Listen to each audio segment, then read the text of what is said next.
નમસ્કાર, હું શ્વેતા હેડલાઇન ન્યૂઝના ટોપ 20 બુલેટિનમાં આપનું હાર્દિક સ્વાગત કરું છું। હવે નજર કરીએ આજના સમાચારો પર।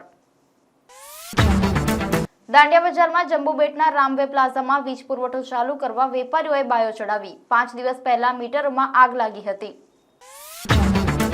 એમએસયુમાં અનામતનો મુદ્દો ગરમાયો। સ્થાનિક વિદ્યાર્થીઓના 70% પ્રવેશને લઈને વીસી ગુમ થયા છેના એબીવીપીએ બેનર લગાવ્યા। એનએસયુએ થાળી વગાડી। વડોદરામાં આરટીઓ પોર્ટલ શરૂ, અરજદારોનો ધસારો ઓછો। રોજની અંદાજે 450 એપોઇન્ટમેન્ટ બુક થાય છે, પરંતુ ગરમીના કારણે ટેસ્ટ ટ્રેક માટે માત્ર 60% અરજદારોનો ઘસારો। ભરબપોરે ડામરની કંપનીમાં આગ લાગી। વડોદરા નજીક નંદેસરીમાં કંપનીમાં આગ લાગતા ફાયરનો કાફલો દોડતો થયો। આગ ઠારવા 200 લીટર કેમિકલ ફોર્મનો ઉપયોગ કર્યો। વડોદરામાં વરસાદી કાંસની સફાઈ માટે મુંબઈથી ખાસ મશીન મંગાવ્યું। કેરીના રસ બનાવતા અનેક ધંધાર્થીઓને ત્યાં વીએમસી આરોગ્ય વિભાગના દરોડા। વડોદરામાં સવારથી વાદળિયું હવામાન સર્જાતા હીટવેવમાં રાહત। વડોદરાના કમાટી બાગમાં સાયન્સ પાર્કનું કામ ટૂંક સમયમાં પૂર્ણ થશે। વર્ષ પૂરું થઈ ગયા બાદ એમએસયુના સત્તાધીશોને સ્કોલરશિપ આપવાનું યાદ આવ્યું।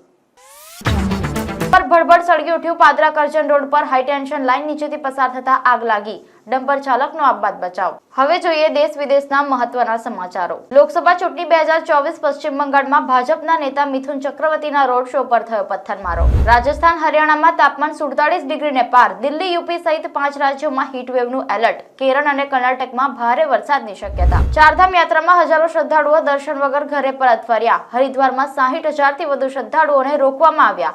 સરકારના દાવા પોકળ સાબિત થયા। એવરેસ્ટ મેન તરીકે પ્રખ્યાત પીઢ પર્વતારોહકે બનાવ્યો રેકોર્ડ। 30મી વખત માઉન્ટ એવરેસ્ટ સર કર્યું। 37,000 ફૂટની ઊંચાઈએ સિંગાપોર એરલાઇન્સની ફ્લાઇટ તોફાનમાં સપડાતા એકનું થયું મોત। 211 મુસાફરોના જીવ પડીકે બંધાયા। હવે જોઈએ મનોરંજન અને ખેલ જગતના સમાચારો। સ્ક્રિપ્ટમાં વાંધો પડતા રણવીરસિંહે રાક્ષસ ફિલ્મ છોડી દીધી।